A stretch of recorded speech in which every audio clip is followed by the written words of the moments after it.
In another blow to Myanmar's military junta, an ethnic minority armed group has claimed that its fighters have seized control of a town in the western Rakhine state.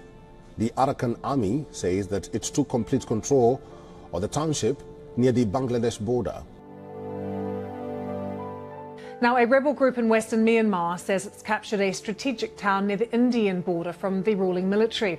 The Arakan Army are part of the rebel coalition, and they say they've taken the town in Chin State. This is one of Myanmar's main routes through to India. The rebel offensive has posed the biggest challenge to the military government since it seized power in 2021.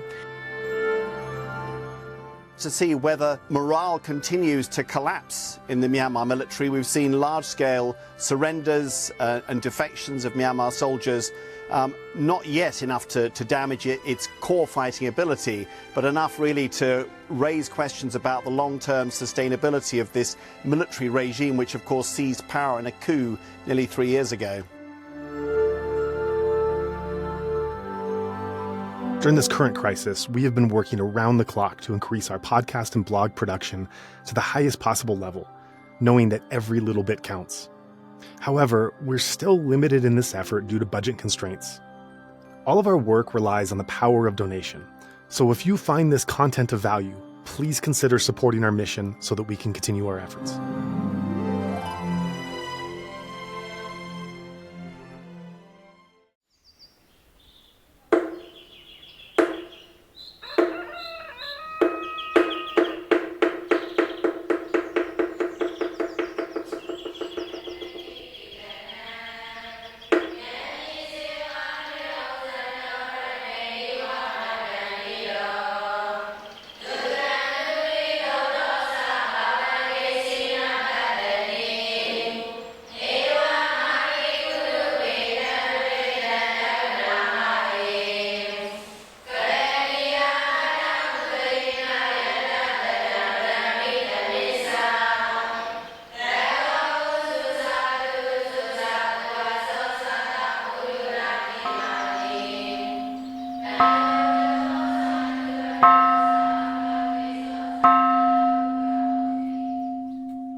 And welcome back.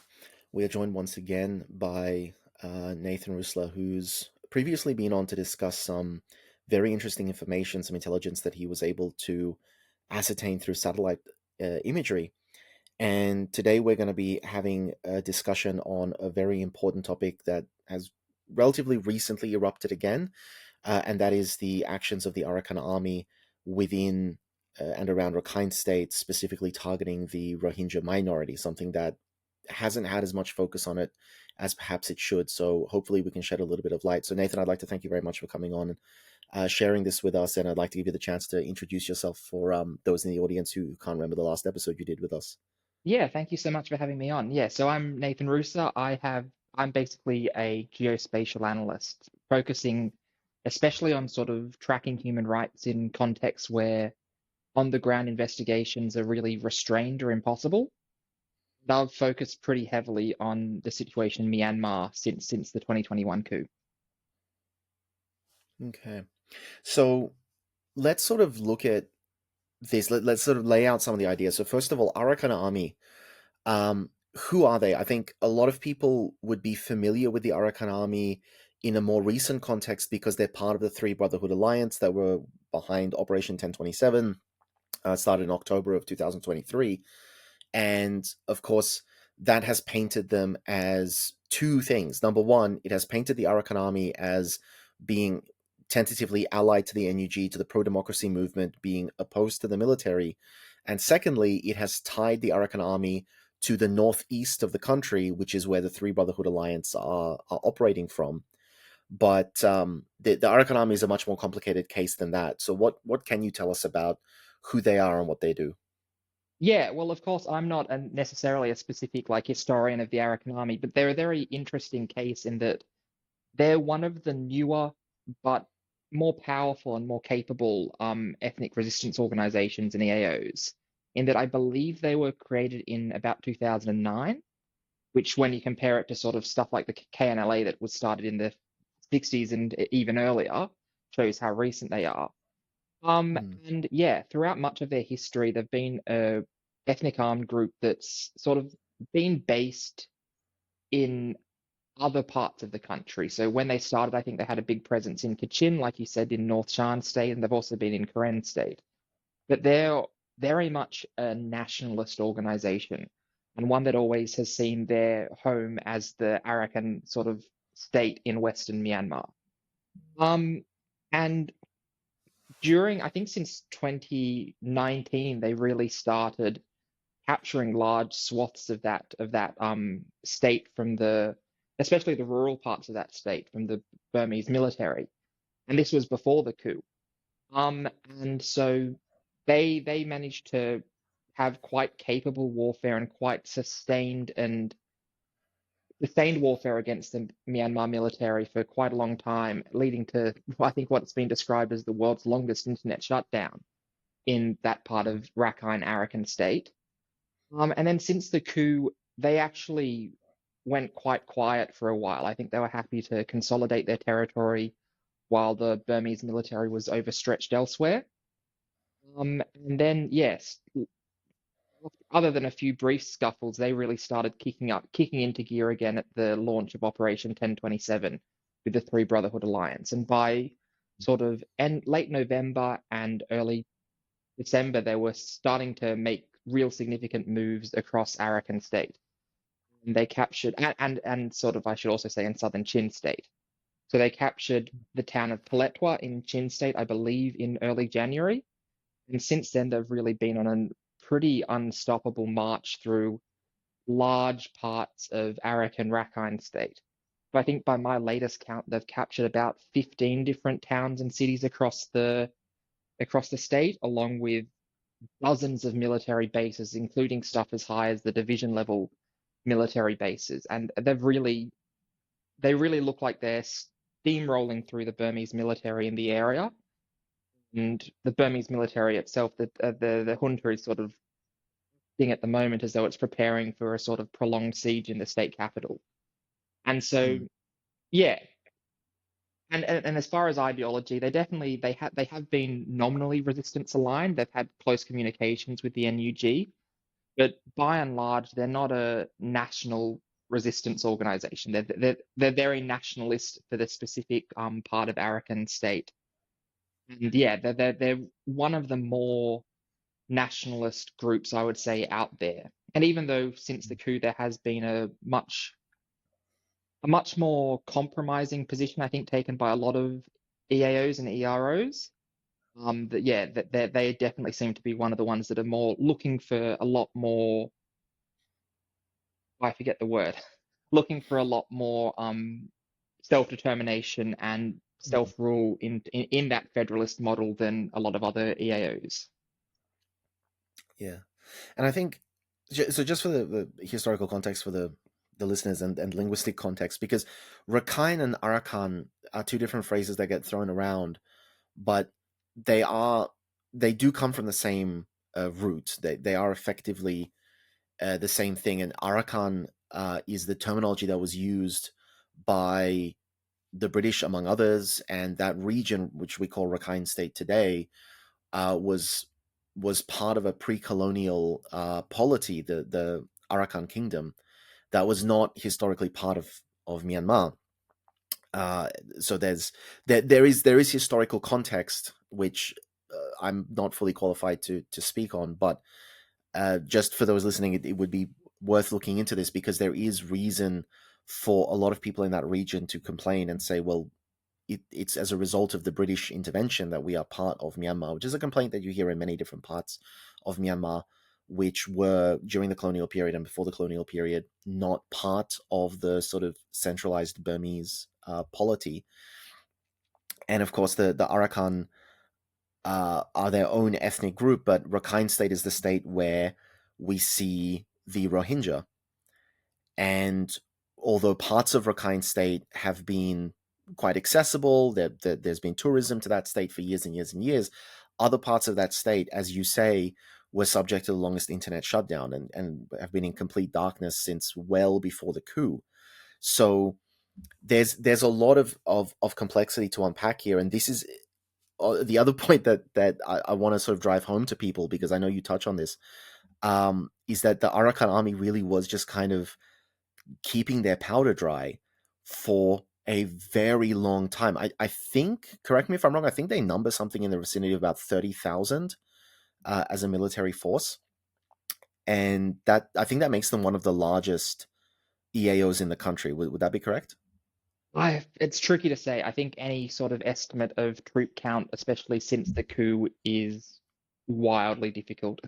But they have certainly have a huge sort of number of troops on the ground there, and troops that seem to be pretty rapidly expanding. It seems as though the Arakan Army has their hands in a lot of pies throughout Rakhine State, and has really strong presence in a lot of just the community there, both in like an armed sense, but also in just like a governance sense.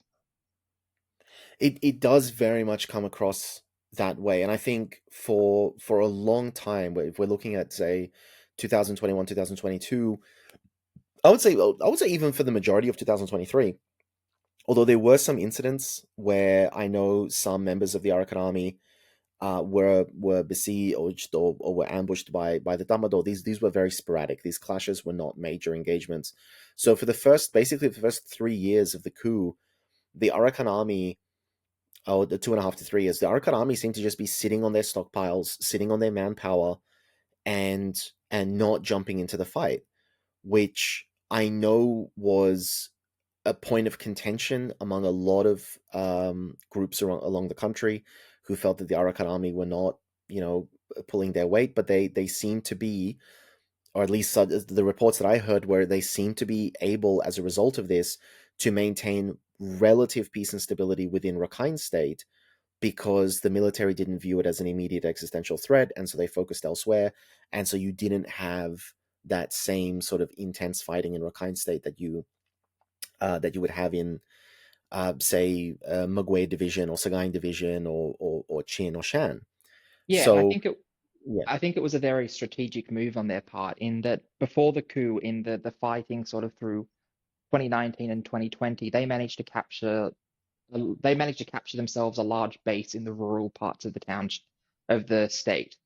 And so when the coup came, I think they focused very much on expanding their sort of below the threshold of conflict presence in the state, sort of establishing presence in a lot of these areas, sort of recruiting from them, and just growing themselves very rapidly while the junta was looking elsewhere at the nationwide revolution that was taking place. And so and like we said, when they did take the gloves off and start trying to capture territory again, they have been remarkably successful very quickly. and I suppose it's not surprising when we look at the condition of the military. I think we've had, Zachary Abuza is a good friend of the platform. He's been on multiple times, and one of the themes that comes through when you talk to him is that the soldiers working for the military have been in a permanent state of combat deployment for largely the last 3 years, and as they don't have enough manpower to rotate out, and as a result of that, their nervous systems have reached breaking point. Many of them are probably suffering from psychological trauma that that we do see in military personnel after engaged periods of, or not just engaged periods of fighting, but also engaged periods of heightened stress and panic from being in a situation where fighting could emerge at any moment. Not that we're particularly sympathetic to war criminals, which many of the military personnel are, but it is a factor. And the Arakan Army have fresh troops who are thinking, who are calm, who are rested, who are capable, and who can operate under these conditions in ways that the military has not been able to operate for years at this point. So taking that into consideration, bringing those fresh troops into the fight really, I think, is just something that the Burmese military was in no way, shape, or form able to respond to. They had absolutely no way of putting up a reasonable defense against a military that is well stocked, well supplied, well rested, and is ready to jump into a fight that has already been raging for 3 years. Yeah, obviously I can't independently verify this, but I mean, we've seen reports of soldiers that were fighting for years in northern Shan state, surrendering to the Three Brotherhood Alliance, getting sent to Lashio, then being Mm, transferred to the Angzaya column in Mayawadi to try and recapture that, which has been unsuccessful. And now reports of them being transferred to Rakhine or Arakan state to fight against the Arakan Army. And yeah, very much that. I guess I should also note that I don't think the Arakan Army has escaped casualties or escaped fatigue through all of this. We've heard reports that sort of have been under the surface and reported in junta media, but seem to be accurate, of there being occasions where the junta gets good intelligence and manages to conduct an airstrike on a meeting mm, and kill scores, if not hundreds, of Arakan Army soldiers. And likewise, and moreover, a lot of their military attacks have been against real military strongholds. They've sort of been pushing into these very well fortified positions. So I'm sure they themselves have taken a good deal of fatigue and casualties. I think Anthony Davis put an estimate on one of your previous podcasts looking at how many casualties he thinks the Arakan Army has possibly taken. But they've certainly not sort of been breezing through. But yeah, when you look at the situation on the battlefield, it's very clear that one side has the upper hand there. mm, absolutely. And I think it's very telling that once again you're talking about airstrikes, and I've long categorized as like the three A's is what I tend to refer to them as, of armor, artillery, and aerial power, which seem to be the only real advantage that the Dumbledore has, because that's what people cannot really defend against. You can't effectively take on a tank, you can't effectively take on an artillery shell, and you can't effectively take on an air to surface missile. But you can very effectively take on troops on the ground. So it is, as you're saying, if the military can get intelligence and can carry out an airstrike, then they can wreak a lot of havoc with that. That's their one dance move, effectively, that's still available to them. But Yeah, it certainly and seems to be the case that on the ground they're not good. yeah, and it's a bit off topic, but with those three A's, I think the Burmese junta has really failed to use armor in a decisive manner. It doesn't Mm, seem as though they're using armor at all. And now, since Operation 1027, large numbers of ethnic resistance organizations now have artillery as well. So now, sort of the only thing that's really left for the junta is those airstrikes. mm. I mean, I remember this was quite a while back on this podcast, but we interviewed Kunbedu, as a commander in I believe it was the Karenni Nationalities Defense League or Defense Forces, KNDF. And what he was basically saying is that they had armor in Karenni State, which, I mean, it's not, terrain wise, it's not necessarily the best state to have armor in. But he said they had armor, but it was very limited. From his description, they were basically driving the same, like, 2 or 4 tanks around the state to different locations to try to make it seem as though they had much more armor in play. But what Kumbedu was saying was that, well, if armor shows up, you just go somewhere else. You just go somewhere the tanks can't follow you, and then you play cat and mouse in that way. You can avoid tanks relatively easily. You can't avoid helicopters easily. They don't care about rocks. They don't care about forests. They don't care about water. They don't care about any of these obstacles. If they know where they have to go, they will go there. If they know where they have to drop munitions, they can drop munitions there, and they can respond very quickly. And so, from his description, I think he said they had about 30 minutes from first contact. They knew that they had approximately 30 minutes before air support would arrive on the scene. That was the window of time they're dealing with. There was no armor that was able to respond to a situation within a 30-minute window, and so it seems to be a non-factor just from a logistical perspective. Um, the targets they're up against, guerrilla fighters, rebel fighters, small bands with small arms who come out, ambush, and then disappear. It seems that armor doesn't really have much of a role here. Armor is much more effective in devastating, civilian villages. It's great at leveling houses, but not particularly good, it seems, at actually winning any strategically valuable objectives. Yeah, that matches exactly what I'm seeing as well. Mm, absolutely. Not that I have more experience than a commander on the ground or anything, but yeah, that tracks. But I think, again, and this is why it's good to talk to so many people. Obviously, you would not have the experiences of a commander on the ground, right? Like that would be ludicrous. But a commander on the ground is often limited to understanding what's going on in their area of operations. And with you looking from a satellite perspective, the type of information that you're able to provide us, the type of that vertical nationwide view is something that a commander on the ground individually might not be able to provide.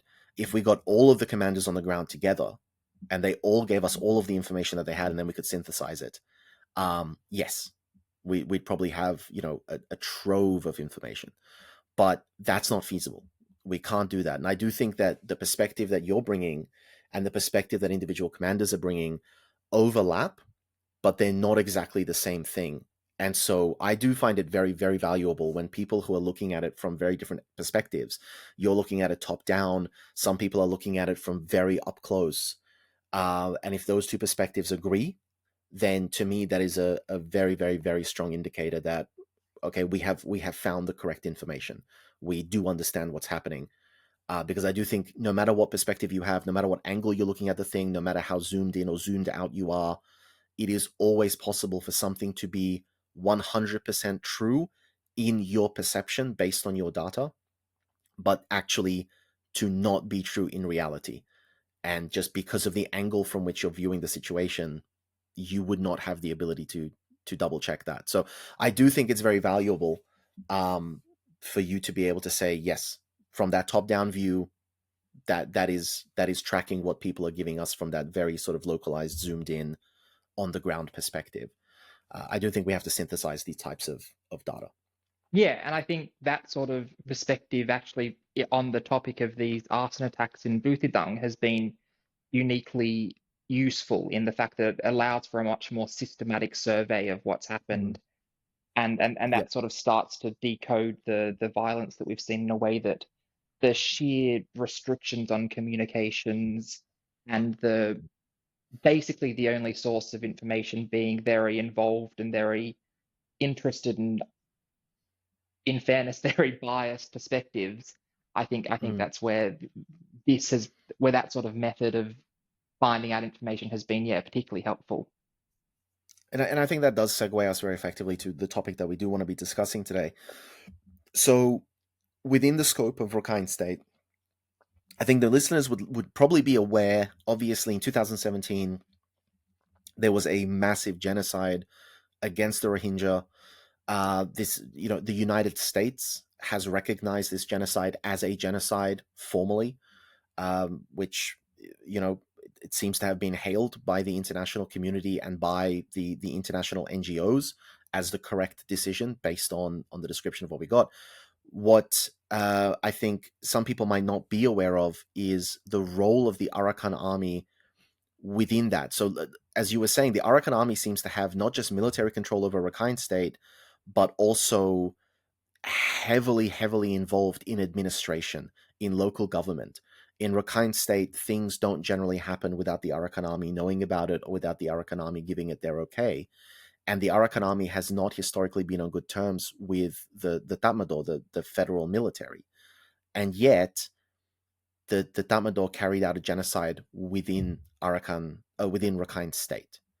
So, what can we say about the role of the Arakan Army in that 2017 genocide?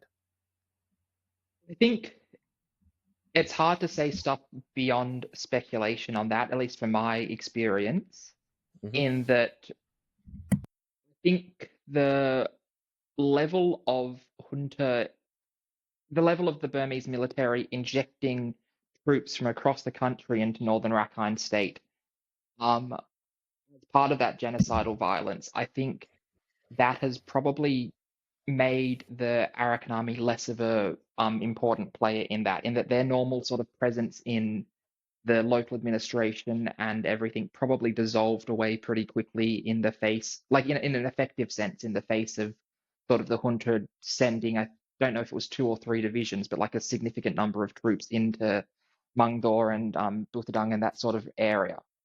Also, a lot of this happened before the Arakan Army was massively present in big parts of Arakan state like they are now. But I think what is an important place to note is that the Arakan Army has been recruiting very widely from the community and from the population in Arakan state, especially in the last couple of years.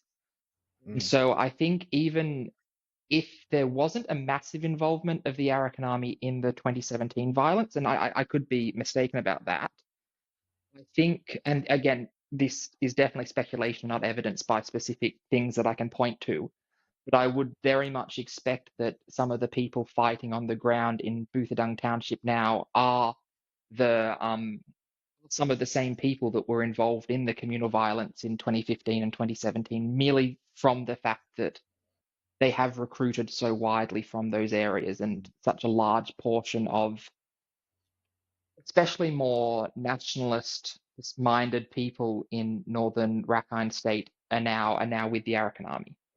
Yeah. And I'm going to make a statement that is going to come across as much of a generalization. It's going to come across as a very simple statement to make, but it is a statement that I can stand behind. And that is to say, very simply, the Arakan Army as an organization does not like the Rohingya, would rather see the Rohingya not exist within Rakhine State more broadly, would rather see them not exist within Myanmar. And this has also been a major point of contention. The National Unity Government has made statements that they intend to see the repatriation of the Rohingya, 1.5 million of whom are living as refugees in Bangladesh at the moment, at significant cost to Bangladesh, coincidentally. And the Rohingya, again, for those who are not aware of this, the military government did not recognize the Rohingya as an ethnic group. There are 135 officially recognized ethnic groups before the coup. The Rohingya were not among them. And I know from journalist contacts of mine that under Article 66D of the Communications Act, which basically provided censorship powers to the authorities, even the word Rohingya was censored from media. They were referred to as Bangladeshi illegal immigrants or even as Bangladeshi terrorists. So the rhetoric against the Rohingya has been intense, and one point of contention has been that the Arakan Army does not seem to have a clear position on the Rohingya. They seem to one day say, yes, yeah, we're fine, everything's done, everything's in the past now, we're willing to let bygones be bygones, and we're fine with the Rohingya now. And then other days it seems like nothing's changed at all, and everything's back to the old ways of, no, we do not want them here, we don't want them in our state or in our country. So the relationship has been very tense between the Arakan Army and the Rohingya population, and this has caused tensions between the Arakan Army and other pro-democracy groups within Myanmar. And I know that sounds like a very hyper simplistic, just 3-word slogan type of statement, but I do think it's an important piece of context to provide. The Arakan Army historically just does not like the Rohingya and does not want them to exist in Rakhine. I don't know whether you would feel comfortable co-signing that statement or whether you'd rather stay agnostic on that. But I do think that that's an important point to put out there. Yeah, I think it's challenging to say to what extent sort of inherently discriminatory and arguably apartheid policy the Arakan Army has towards the Rohingya. In that the junta, you can see from the get-go their policy towards the Rohingya issue has always been one of essentially apartheid at best. And so I don't know how much from what we've seen so far you can ascribe similar policies to the Arakan Army, and they have been willing to build up on narratives of communal harmony and sort of building the community together when it's been convenient for them, and I think in a PR perspective. But there's also the undeniable fact that they've launched some pretty horrible diatribe against them in their official statements and communications. I still don't think I've ever seen anyone from the Arakan Army use the word Rohingya. They use Bengali, or if they're feeling a bit more generous, Muslim. And I think the biggest proof in where Rohingya Arakan Army relations lie is just talking to Rohingya activists. There's within all the Rohingya activists that I've at least had experience with and talked to, there's a pretty universal dislike and distrust of the Arakan Army, and I think that speaks more than any of sort of my analyst perspective to it could.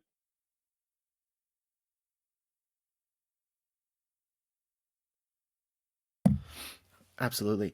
And so let's look at what's happening currently. So from my perspective, I was not fully aware of what's going on. So what happened to me, I actually teach. I still teach Myanmar students. And the students that I'm teaching, you know, they're from diverse backgrounds. They come from all sorts of different places and different locations. And it's a little bit difficult with what I do, because I get called by students all the time saying I can't submit my homework, I can't submit my assignments because I'm in an air raid shelter, or we had to leave our village. Right? This is something that happens to me every semester, multiple times.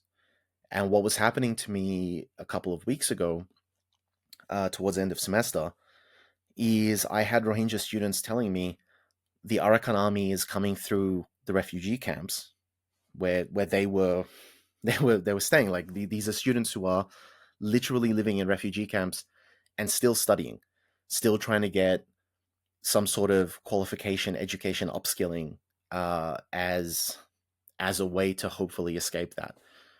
And they were saying we can't submit on time because the Arakan Army is coming through and they're recruiting. And I was confused by that. I was like, the Arakan Army doesn't like you. Like, I know that you're Rohingya. I know they don't like you. Why are they recruiting you? And they explained, well, they're not recruiting. They're forcing people to do manual labor for the Arakan Army. And that I'd heard a couple of reports of this going on here and there. I didn't know what to make of them until I had students contacting me saying, look, I got to go. I got to hide because I'm, fit young male. If the Arakan Army finds me, they're going to force me to do manual labor for an indeterminate period of time. And I don't want that to happen to me. So clearly there has recently been a lot of, I don't even know how to describe this. The Arakan Army has clearly been acting in a very bad way towards Rohingya populations, Rohingya communities. And the report that you've sent to us, which they left a trail of ash, I believe is the title of the report, subtitled Decoding the Arakan Army's Arson Attacks in the Rohingya Heartland. It seems that not only are they forcibly recruiting people for manual labor, but they've in fact gone on a spree of burning down Rohingya settlements. So can you shed a little bit of light onto what happened over the last couple of weeks and months, and if at all possible, why? Yeah, so I might share that in the manner of, rather than chronologically, sort of how I've been aware of stuff happening in a way that I think that sort of helps explain it. In that, for the better part of this year, we've sort of, as I mentioned earlier, we've seen the Arakan Army going through and really capturing huge parts of Rakhine State.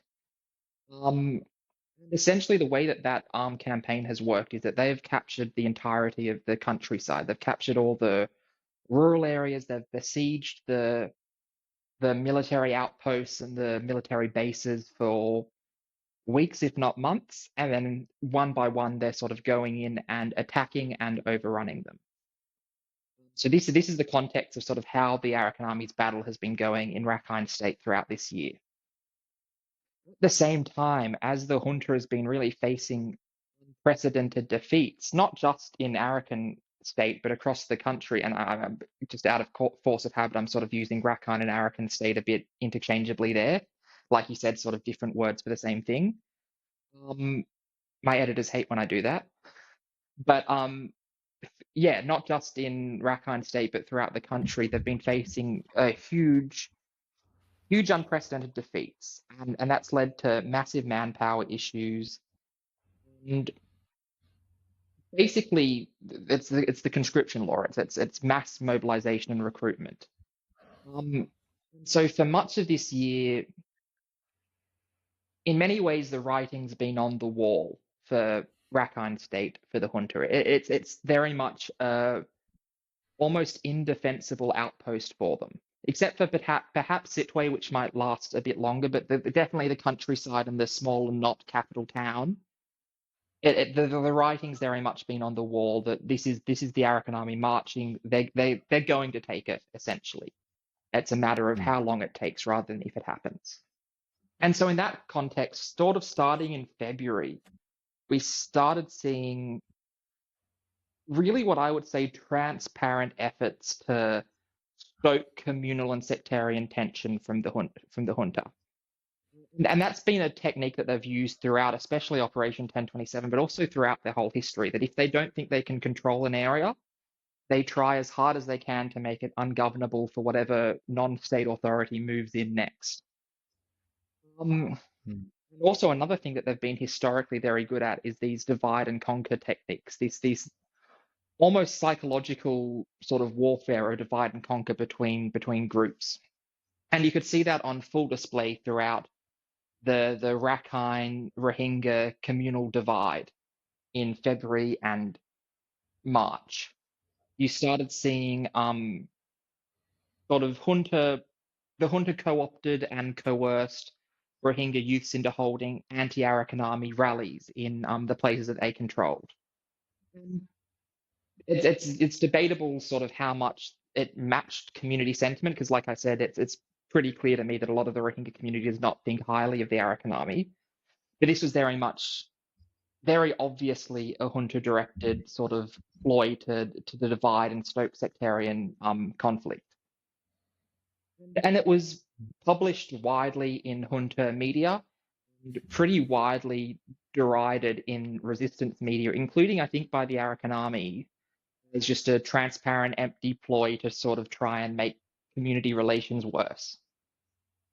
And so a lot of these original protests got swept to the side.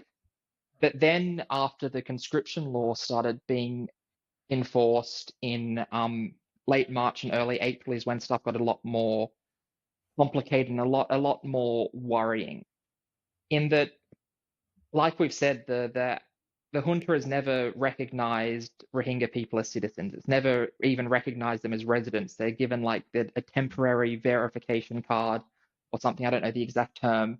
But they're basically given a card saying, hey, I don't belong here. I will have to leave, but this is my name. And that's sort of been the junta's administrative view towards Rohingya for years. But despite this, they were very much caught up in that forced mobilization, forced conscription move by the junta. And we started seeing hundreds of Rohingya youth across the state being conscripted, not just by the military council, but also by Rohingya militant groups that had previously fought them. And I would love to hear your perspective on that a bit later. But the Arakan Rohingya Salvation Army and the RSO, I think it is, began also recruiting from Rohingya communities and fighting and mobilizing side by side with the junta. And that also involved, I should note, forced recruitment of Rohingya youth in Bangladeshi camps. I think we heard reports of children as young as 14 being forcibly recruited by the RSO and fighting side by side with the junta. But with the effect of that, in April 11th to 17th, the junta directed and was involved in a widespread arson campaign in Buthiddung town. So this was, by our estimate, it burned about 2,400 structures in Buthiddung town. And it was committed by, in part at least, Rohingya militants and Rohingya militias. And so this basically appeared to largely target Buddhist and Hindu neighborhoods, and several neighborhoods, especially in the south of Buthodang, were entirely destroyed in this arson campaign that also basically seemed to burn a lot of the multi-story apartment buildings, like the more built up part of the town. And then this is where the sort of concern really started. This is where the warning signs of this going from a transparent sort of propaganda ploy to divide and stoke communal conflict into what looked like this spiraling escalation of communal conflict in a way that really sort of was worryingly reminiscent of the 2017 violence and the 2015 violence. And then there was quiet for a while, at least from the outsider perspective, I should say, in that you saw increasingly violent rhetoric coming from the Arakan Army, sort of basically saying, agree with us or else, to the Rohingya community. And you sort of saw scattered reports of violence against the Rohingya community by the Arakan Army. But it really came to a head on the night of May 17th and May 18th, where reports started coming of the rest of Buthodang town being burnt down as the Arakan Army moved in and captured it. And so the reports pretty immediately from eyewitnesses and activists were blaming the Arakan Army for this. Essentially, from our estimates, about 50 acres of Buthodang town was burnt in this overnight on the 17th and the 18th. It really targeted Rohingya neighborhoods and basically burnt the rest of Buthodang town that was not destroyed in the fire the previous month. But one thing that was sort of confusing to me, one thing that was confusing to a lot of people, I think, well, firstly, there was the situation on the ground in Buthodang that night, which I think which we should get into later, but that being a remarkably complex thing. But there are also reports of upwards of 200,000 people fleeing that violence in Buthodang. And Buthodang is not a town of 200,000 people. Yeah. Buthodang is quite a small not a small town, but definitely not a town of hundreds of thousands of people. And so that left a question in my mind of why were there so many people in the town? Following that, I sort of started looking through satellite imagery of the area afterwards, and what we established was that about 50 or 60 predominantly Rohingya villages across the Buthodang countryside had actually been burned in the 3 weeks preceding that. It was just a level of violence, not a level of violence, but it was arson attacks that remained under the sort of threshold of detectability, given the intense communication difficulties and the intense sort of humanitarian disaster taking place there. It sort of, that information didn't seep out to the outside world. But once we started looking at the satellite imagery, we could actually tell that only about 6 or 7% of what was burned from April 24th to May 21st was actually within Buthodang town itself. So that the vast majority of this arson campaign happened in the outlying, more rural villages. And we started to establish one by one sort of the extent of that campaign, the extent of that arson campaign against what appeared to be mostly Rohingya villages throughout the countryside of Buthodang. And yeah, and that sort of answers that question of why there were so many people in Buthodang town, because they had fled from the villages that had been destroyed over the preceding few weeks into Buthodang town, and then subsequently on the night of the 17th, 18th got displaced from Buthodang town itself. And so our estimate is that about 8,500 structures across Buthodang Township were destroyed in these arson attacks that burnt about 50 or 60 villages or hamlets. And this is a very, very rough estimate based on very, very poor input data. But we expect that directly displaced and dehomed about at least 50,000 people. So, okay. So let's just sort of rewind and Yes. and retrace a couple of those steps. So go to the sort of font of all human knowledge, Wikipedia, the population of Butidang is notionally about 50,000, but as you point out, and this is one of the things, Rakhine is not a particularly well-developed state. So the state has more than 3 million people as a population. However, although that's the 2014 figure, so that does not factor in the mass exodus that happened during the 2017 genocide, or the preceding 2015 one. But nevertheless, despite this, it only has about 16 major settlements across the state. And so it is very much the sort of place where you might have a town which has a notional population of X, but it will be surrounded by a series of villages, some of which can be a reasonable distance away, but they are still very much economically dependent on that town. That town would be the only major human settlement within any practicable distance. And so if you need a specialist, if you need a doctor, you need a replacement for essential equipment or something, that town would basically be your first and in some cases only port of call. So that's something that should probably be taken into consideration. Yeah, so if you can just Yep. quickly say on that, I think the Wikipedia figure there suffers from it conflating the township population with the town population. So I've just opened up the township report that's based on the 2014 census, and it says that the population of the town itself, the city dweller population, if I use Google Translate's Yep. idea of it, is about 18,000, whereas the countryside, the rural population in the township is about 190,000. So yeah, it's a very rurally skewed population in Butidang. Yeah, okay. So we can say it's about 190,000 metropolitan region, sort of. 190. So the total population in the township, according to the 2014 census, which again is very interesting in Rakhine State, in that I don't think it properly counts Rohingya people, and I'm not sure how they're referred to. But the township population, it says, is 206,000, with 20,000 of those being considered urban population. Yeah. Okay. So Yeah, quite an urban sprawl, or quite not even an urban sprawl, quite a sort of low density type population, heavily dispersed across the township.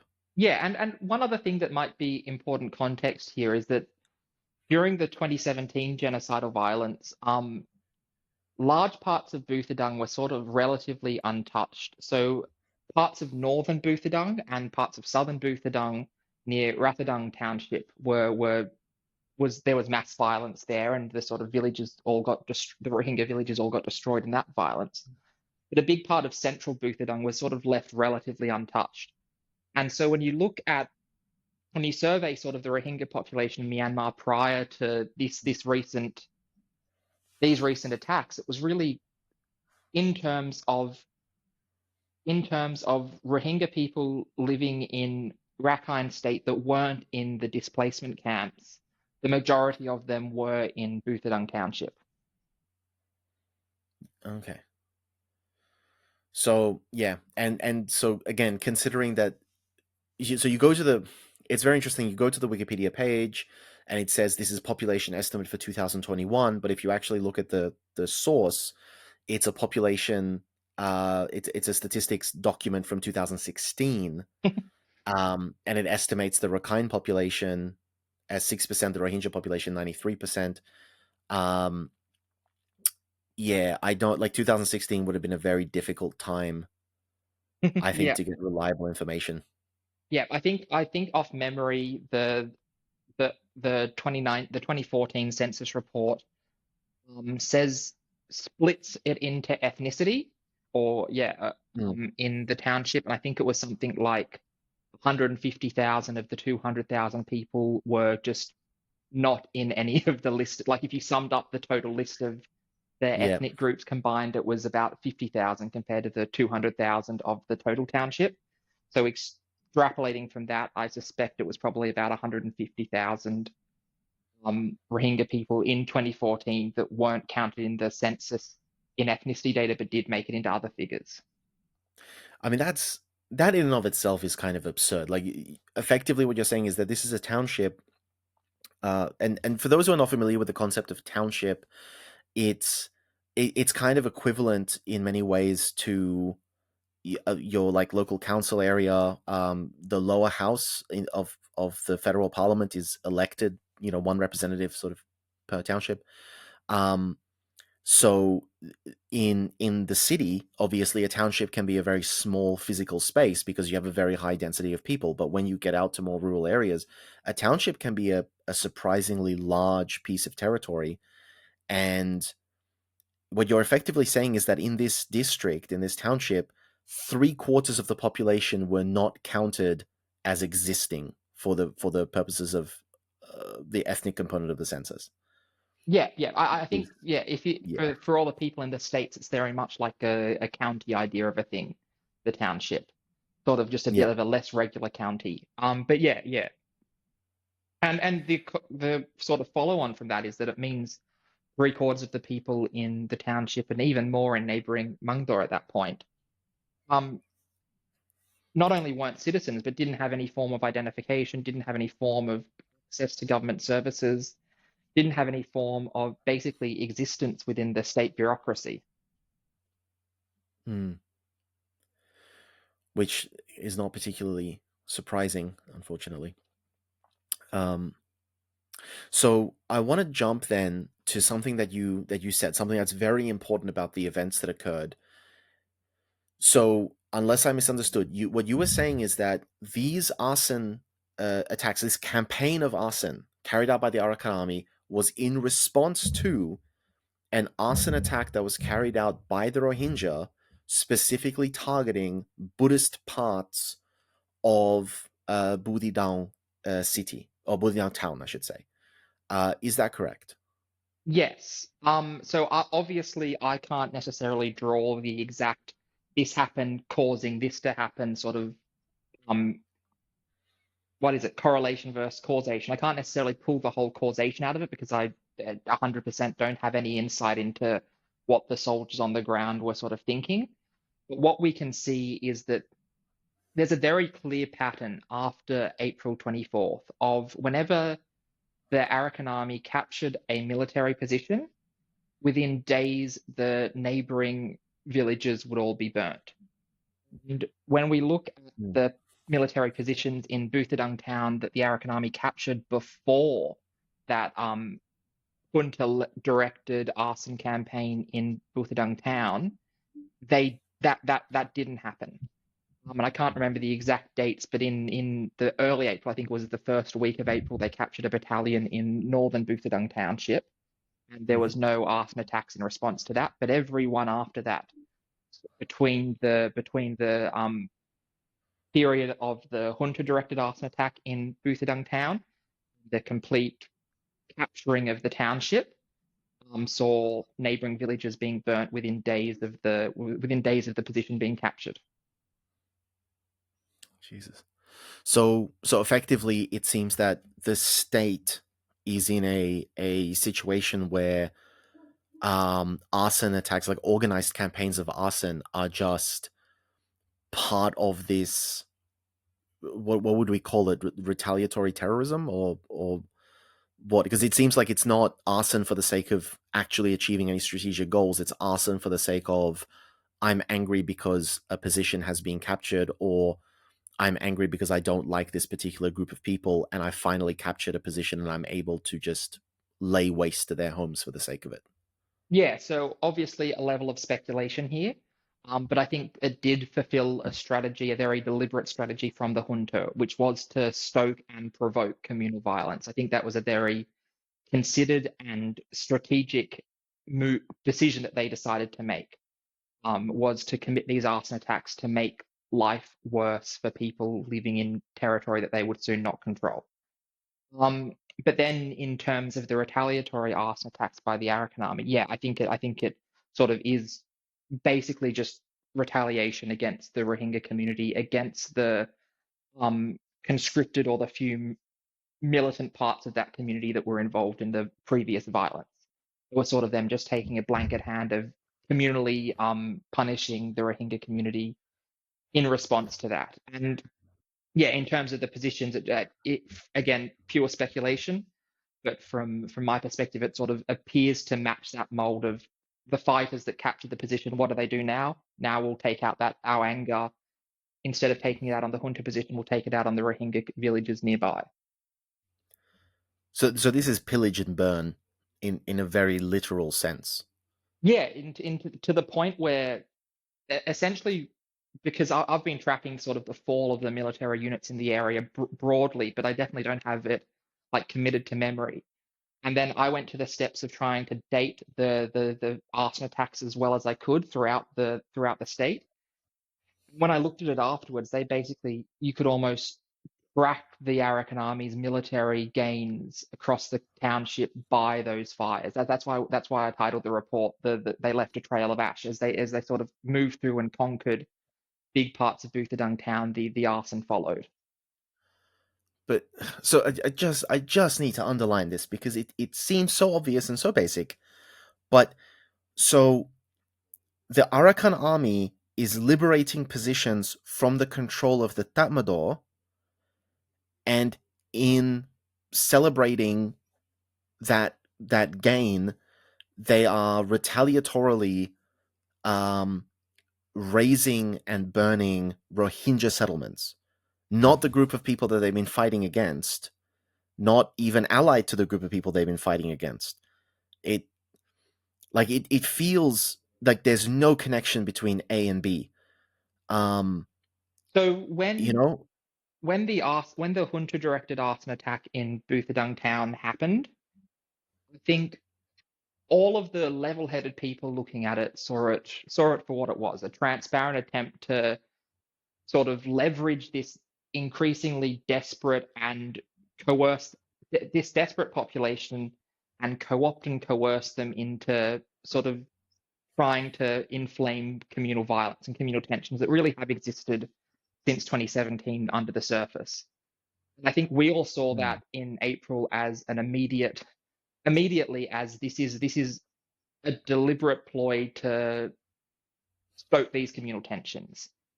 Then, yeah, unfortunately, the Arakan Army seems as though it fell immediately into that trap of escalating these tensions further and committing further atrocities. And that because I think throughout both junta media and Arakan Army media, there was a huge focus on it being Rohingya villages, Rohingya militants that burnt down Buthodung town. No, not necessarily in the official junta media, but sort of in pro-junta Facebook groups and whatnot.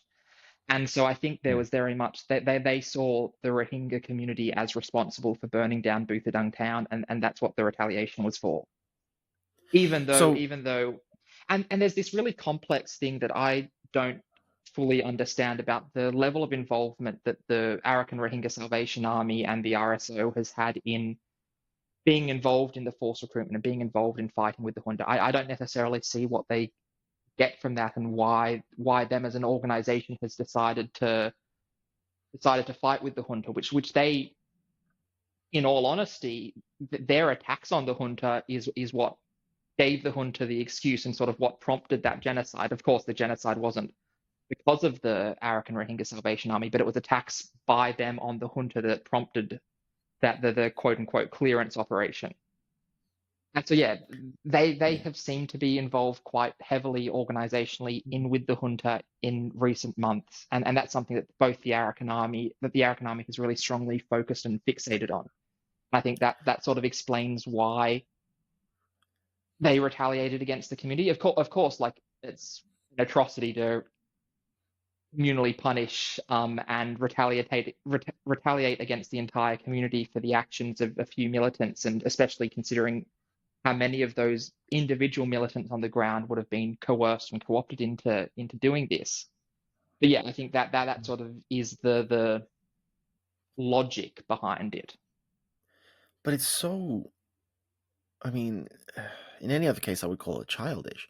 It reminds me very much. I was in Yangon in 2017, and I think whenever the Rohingya issue came up, there was this thing of I believe there had been 2 rapes that were carried out by Rohingya against Buddhist women, or possibly it was 2 Rohingya men who had raped one Buddhist woman.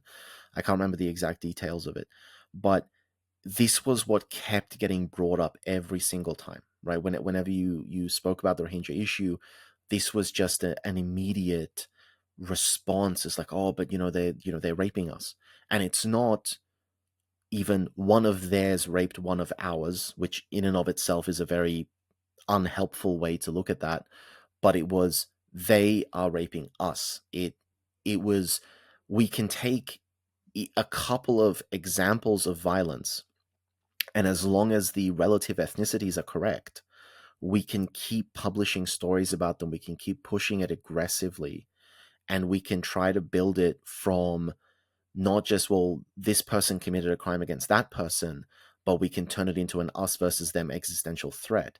And the tragedy is that the media and all the sort of pro-military Buddhist nationalist Mabata, whoever else groups on Facebook did a phenomenal job. They were very successful in fanning these flames to the point where all of the predictable talking points that anyone who is familiar with rising social tensions, rising ethnic tensions or religious tensions or territorial tensions in any other context, whether we're looking at the breakup of Yugoslavia or whether you're looking even in the more modern, more recent context, you're looking at the United States, like tensions between Latino migrants and white Americans in southern states in the US. The exact same talking points, the exact same arguments keep coming up. They're very predictable. But in the Myanmar context, they were very successful at seeding those talking points, seeding those propaganda stories, and getting people to start view the Rohingya in this existential sense of all of the Rohingya are unified against us because there have been some instances of violence, and because the Rohingya have some, armed organizations, resistance organizations, terrorist organizations, whatever you want to call it. And it feels very much to me like all they're doing now is going back to that 2017 playbook and thinking, well, it was so successful last time, let's just do it again. And if what you're saying is true, it seems everyone's just buying it hook, line, and sinker yet again. I don't know whether you'd agree with that characterization or not, but that's just how what you've described to me. But while you were talking about the current situation, all my mind was going to was, man, I heard this in 2017. Like, I remember hearing the exact same things being said. It just seems to be a complete repeat of the same stratagem. Yeah, and it's certainly a shocking echo of some of the violence. I think especially in the violence and rhetoric, especially in 2015 and 2016 as a precursor to the 2017 genocide. But yeah, it's really a shocking echo of a lot of that. In terms of the rhetoric and in terms of even the communal violence and sectarian clashes we're seeing on the ground. I don't have as much experience in the Burmese context on the ground, but what I have noticed just in general is that there, especially in Southeast Asia, in many parts of Southeast Asia anyway, there seems to be a shockingly widespread anti-Muslim perspective. And I think in Myanmar it's probably more pronounced than anywhere else. But I think a lot of the rhetoric, it goes down to this existential threat. It really sounds similar to arguments of white replacement that you hear in the far right circles in the US. And just by chance this morning, I was watching a Louis Theroux documentary on white nationalism, and a lot of what they were saying just reminded me of the rhetoric that we hear against Rohingya in Myanmar. I think it should be noted that the NLD, the democratically elected government from 2015 to 2021, was as involved in this as any. It's like they're certainly not a shining light to look at in Rohingya community relations. They were perhaps not the direct perpetrators of the genocide, but they were very much involved in the rhetoric and the defense of it and the enabling it. Yes.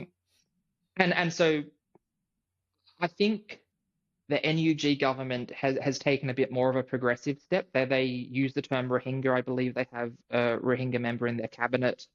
they definitely have taken more positive steps in this than previous governments have before. But I mean, we're clearly seeing, especially, I mean, it's complicated because it's further complicated by the fact that the Arakan Army was able to sort of sow this implausible deniability, saying we didn't do it, it was the junta that did it. But we still haven't seen sort of statements that name a perpetrator from a lot of the national resistance in Burma renouncing this violence. I think even, I forget what position he holds, but the Rohingya member of the NUG cabinet sort of said on the day that the burning happened with I don't want to put words in his mouth, but the context of the tweet that he put out seemed like he had an understanding that it was likely the Arakan Army. You could see even that was just like, whoever the perpetrator is, this is not acceptable. And I think that's one of the things that I hope my report does. I don't want to just rubbish the Arakan Army or rubbish the national resistance for no reason. I very much deliberately want to provide sensible and clearly demonstrated evidence of the perpetrator so that there can be a more principled perspective and statements from actors on the ground that I think have a very narrow but potentially critical window of opportunity to sort of stamp this communal violence out before it becomes anything worse. I think there's one relatively, this is going to sound a bit callous of me, but I think in terms of sort of conflict resolution and community resilience, I think the fact that the junta has played a very transparent ploy in inflaming these tensions is also an opportunity that both the Arakan Army and the Rohingya community can potentially point to as a way to sort of de-escalate these sectarian tensions. But yeah, I think I'm hoping that sort of national resistance and actors involved sort of start to see this as a very narrow window to stamp out this violence and then hopefully not repeat the 2017 genocide. Because a very important thing that you've just mentioned there is, of course, that the Arakan Army were able to hide behind the military. A lot of people were able to hide behind a lot of things. I think the military themselves did a very good job of hiding behind the notionally civilian government or the pseudo-civilian government of that sort of window of time, 2016, 2021, because the international community had largely decided, well, you know, if there's a civilian government in charge, a democratically elected civilian government, then they must be the ones to be held responsible. And everyone internationally knew Aung San Suu Kyi's name. Nobody knew Min Aung Hlaing's name. And the Arakan Army, I think even Mabata, the violently Buddhist nationalist organization, all of them were able to sort of hide their roles behind the military and say, well, the military are the ones doing it. We maybe wanted to patriotically uplift the spirits of the military as they were valiantly defending our country, but we ourselves did not do anything. But in this particular case, the issue that we're looking at today, you're saying that this is unequivocally not the Tatmadaw, that it is the arson attacks are congruent with the movement of the Arakan Army. And so you're saying that this is not the military burning everything before they lose the positions. This is the Arakan Army burning everything after they take the positions. Is that correct? Yeah, so I think when the sort of news of Buthadang burning initially broke, I, as much as anyone, was skeptical that it was the Arakan Army, in that the Burmese junta has a very established track record of burning down villages that they're not burning down towns and cities that they're not able to control. The Arakan Army hasn't really done this in a systematic manner before.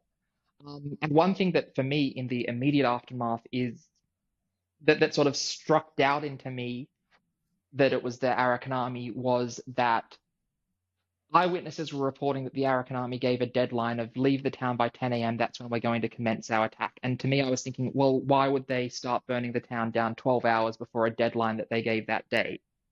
And I think further Arakan Army sort of statements have muddied that muddied the waters there further when we look at the situation in Buthadang town, in that they said at the time junta troops that were being overrun in a tactical operations command west of town had fled into the town itself. So based on the available information that we had, it seemed on that night in Buthadang town, there was the junta present, there was the Arakan Army present, and there was a massive number of civilians moving through the area as well.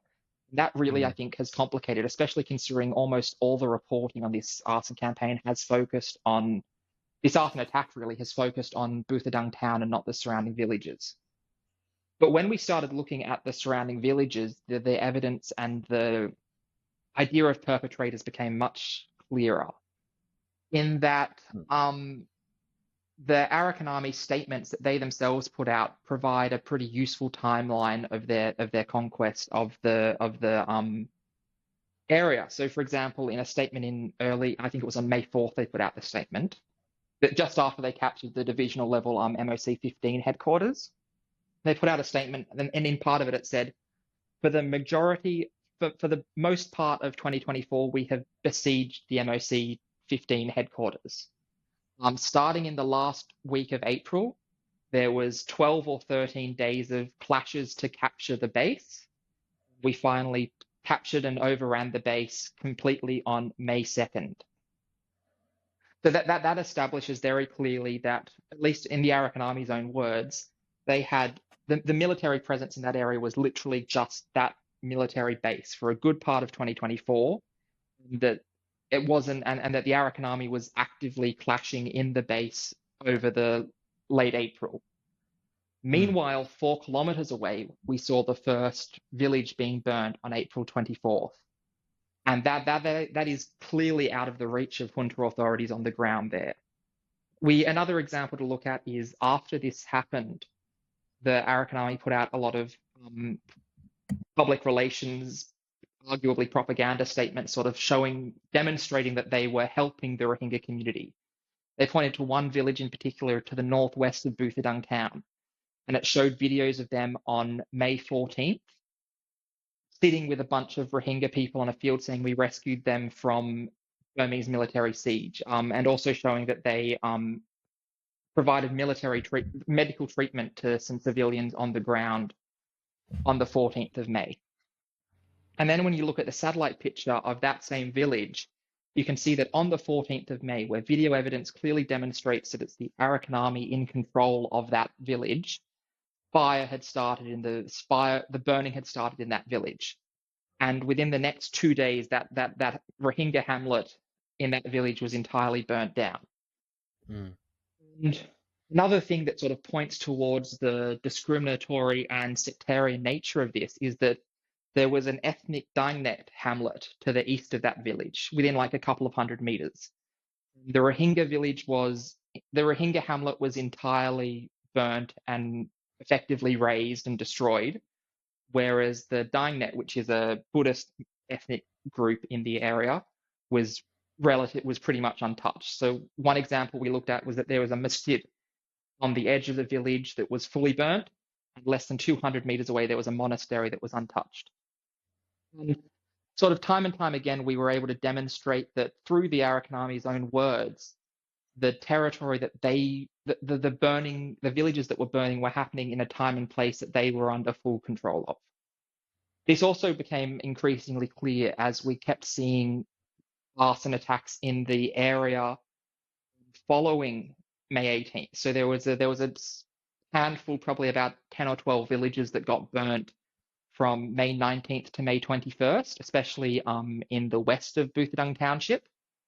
And that was at a period when the military had basically been entirely extinguished from the township. Every military position had been overrun and captured.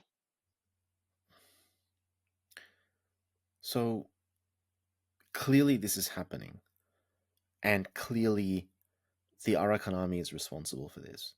Now, my understanding is from discussing with you, the Arakan Army is not currently, we're recording this in the middle of June 2024, the Arakan Army is not currently doing this, or at the very least they have scaled back significantly on their arson attacks. as a result of awareness of what's going on. Is that fair to say? Yeah. So the last detection I can have of an arson attack was May 21st. And I haven't seen any reports of villages burning after that, and I haven't been able to find any satellite imagery that suggests further villages have burned. One complicating factor is that is about when the monsoon came. So it's that we've had a lot less clear satellite imagery of the area since then.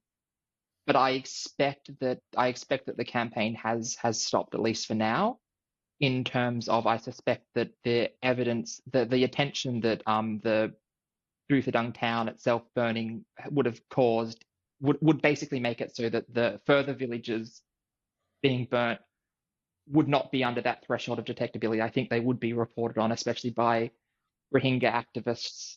And yeah, so basically I've seen no reports of burning villages since May 21st. I've got no satellite imagery to suggest that there has been. I don't know if I can conclusively say that there hasn't been any cases because of that monsoon, but yeah, it appears that it's over. So how long, in your estimation, has the arson campaign in Rakhine State, how long did it last for? There was the initial junta-directed arson in Buthodung town that burnt about 2,500 structures that took place from April 11th to April 17th. Yeah. Then there was the retaliatory campaign by the Arakan Army that took place. The earliest detection that we have is April 24th. And I believe it started on April 24th. I'm confident in saying that. And it appears to have ended on May 21st. So that would be, let me just have a quick look at the calendar. But that would be essentially 1, 2, 3, basically 4 weeks. Yeah. Okay. And so, because the big question, the very important question, and something that, one of those cases where the top-down view is probably not going to give us the answers to it, are these attacks that are being ordered by the command of the Arakan Army, are these attacks which are being actively allowed by the command of the Arakan Army, or are these attacks that are happening in defiance of the instructions of the commanders of the Arakan Army and are being sort of independently carried out by personnel who have fallen outside of the control of the centralized command structure? Is there any reportage? Is there any commentary, any clue that you could use to figure out whether the command of the Arakan Army is behind this, agnostic and neutral on this, or whether they are genuinely opposed to this? Because your report says that the Arakan Army themselves vociferously denied the allegations that they were responsible for the burnings. But is there any evidence that you can point to that would help us settle this question? I suspect, and like you said, this is not a thing that we can determine from that bird's eye perspective well. I suspect it was a very grassroots campaign. I suspect it was the initiative of local commanders on the ground and local fighters on the ground rather than the central command. I suspect that it is directives from central command that has largely appeared to have stopped the arson attack following the attention and the negative attention that it's brought. But what I would also say is that during this period, during the time that the arson attacks were happening, the central leadership of the Arakan Army made their rhetoric very clear, that was some of the most poisonous and venomous anti-Rohingya rhetoric and statements that we've seen from the Arakan Army ever happened during that time. Mm-hmm. As much as I don't think that fighters on the ground are scrolling through Twitter and reading, I forget the commander's name, Thratmat something, as much as they're not reading his Twitter feed and seeing the venomous tweets the venomous anti-Rohingya tweets that he's putting out. I think it makes the general anti-Rohingya venom and rhetoric clear. And even though I suspect there was not a order from central command, and in fact I suspect that it was central orders from the central command and the Arakan Army that stopped this, I think it very much, they made their position clear and they effectively green-lit, not in a literal explicit sense, but their rhetoric made it clear that fighters on the ground this was an appropriate thing for them to do. So And that's I really should mention interesting. that all of that is pure speculation. I have no evidence Yeah. to support any of that. That is my impression. But because that's what I want to ask about, because I think that's a very interesting conclusion to come to, and I think it's a very powerful thing. It doesn't matter which of its it is. It doesn't matter whether the central command is driving the arson against the Rohingya, or whether the central command is valiantly out there trying to prevent it. But it does matter that we know what's going on, because that is going to come into our understanding of the Arakan Army as an organization. Because if the Arakan Army genuinely opposes the burning of the villages, which in your estimation, you're saying they don't really oppose, they just don't care. But if they genuinely opposed it, then it would be phenomenally telling and terrifying that their men were able to run rampant for a month before Central Command was able to regain order. That would be an unforgivable lack of discipline and control, and it would point to an organization that is not capable of actually operating as a well-disciplined, well-regulated, cohesive unit. If the Arakan Army is actively behind the attacks, the Central Command is actively behind the attacks, then that tells us very clearly that anytime the Arakan Army turns around and says, well, we're willing to sort of break bread with the Rohingya, we're willing to talk about repatriation, we're willing to sort of, let bygones be bygones, and you can totally give us autonomy and self-rule in the future Federal Democratic Republic of Myanmar, and you can totally trust us not to use that autonomy to go out and continue to perpetrate genocide outside of any federal government regulatory or oversight ability. We need to know that those words can't be trusted. So your inkling is that the Arakan Army Central Command simply just doesn't care. Burn the villages, don't burn the villages. The message is, we're not going to punish our men for burning the villages down, right? You want to do that, you can do that. And coincidentally, we hate the Rohingya and we want to remind everyone of that. But I do want to know, like, where do you get this impression from? The impressions can be very, very valuable, even if there's no direct evidence. You must have had some reason to come to that conclusion. You must have had something that made you think this is the most likely outcome. I'd be fascinated to know what that is. Yeah, and that's a challenge. I should say that, yeah, again, very low confidence assessment of this, and even lower confidence of whether I can say how aware the Central Committee of the Arakan Army was during this arson campaign.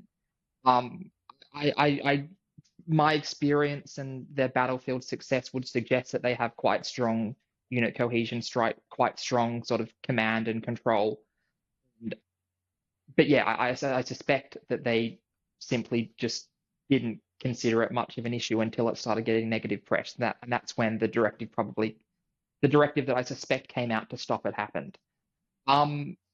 Yeah, very low confidence, very much based on vibes and nothing else, so don't draw too much on it. But despite the rhetoric that the Arakan Army has, I cannot really imagine explicit commands coming down from this Central Command saying burn these villages, in the same way that I can very much see that as a systematic organization-wide strategy from the junta.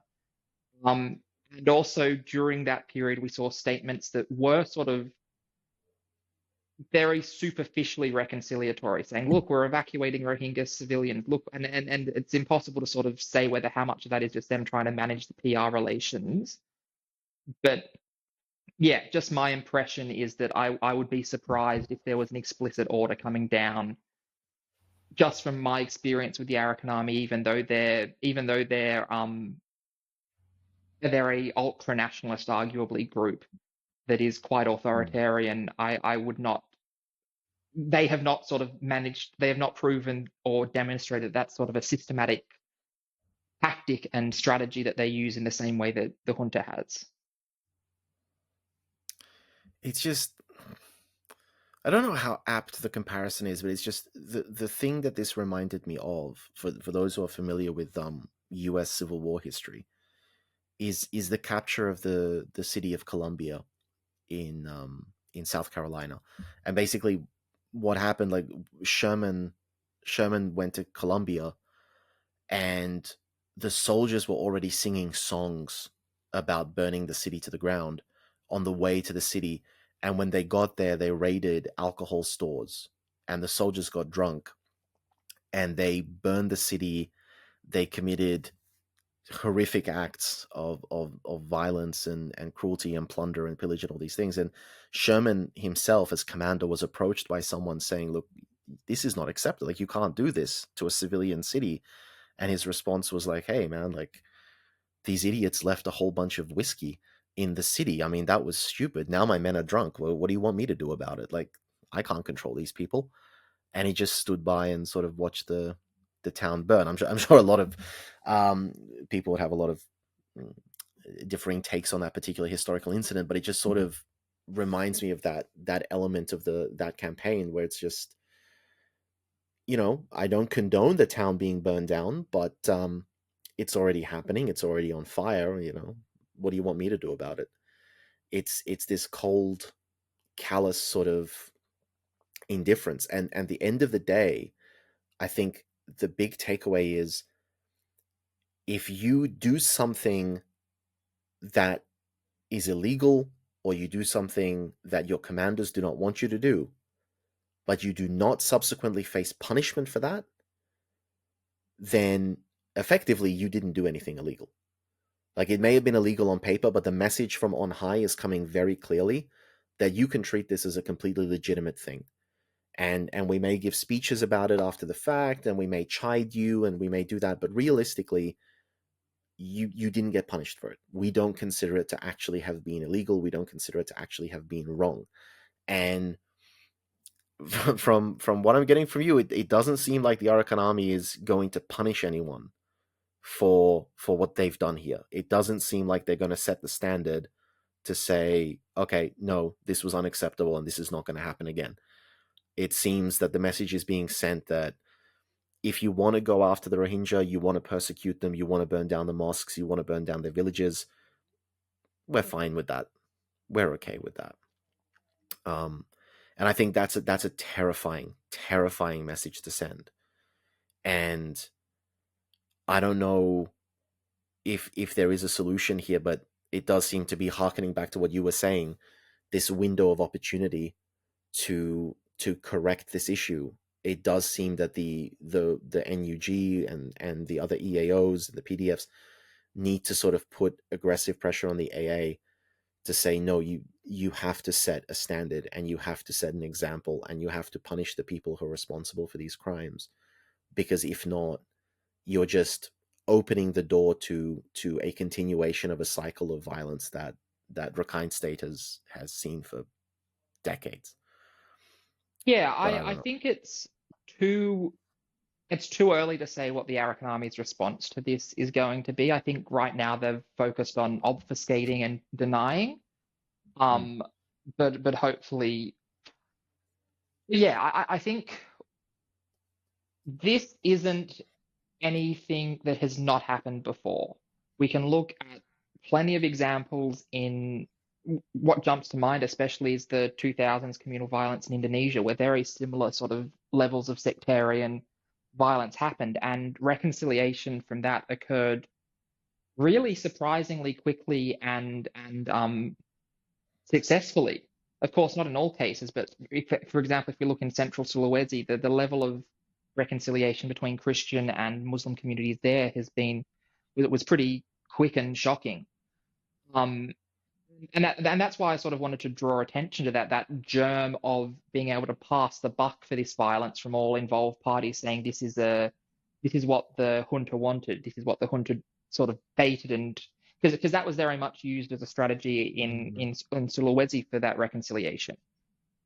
I genuinely believe that the Arakan Army is an actor that the national resistance has much more leverage over and can sort of try and guide and craft policy in coordination with them more than any actor has influence over the junta.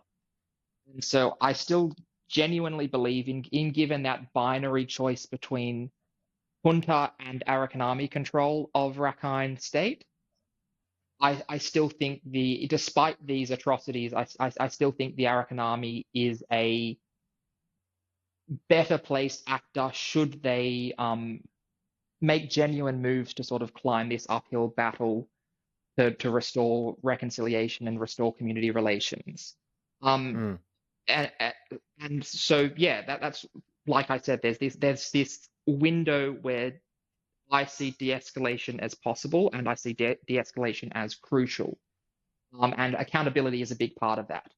And so that's where I think the national resistance leverage has a huge part to play. And that was one of the challenges in writing writing the report on this, in that I had very different messages to send to the national resistance and the international actors.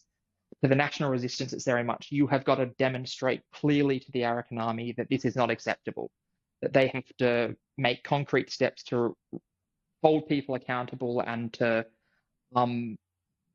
restore community relations in the Rohingya heartland that they now sort of undeniably control. But then to international actors, I didn't want people coming away with the idea that, oh, look, the Arakan Army is as bad, if not worse, than the junta. We should back the junta. And so it's this. Yeah, I think it's important to make it clear that what's important is accountability and concrete steps from the Arakan Army to de-escalate and to sort of start restoring community relations.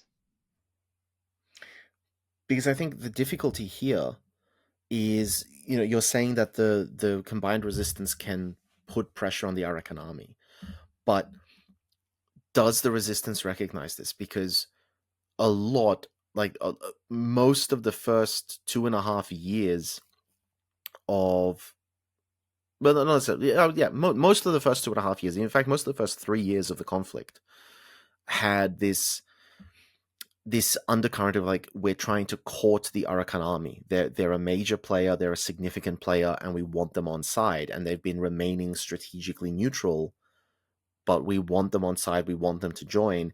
And we saw some clashes between the military and the Arakan Army, but as I said, they were not major clashes.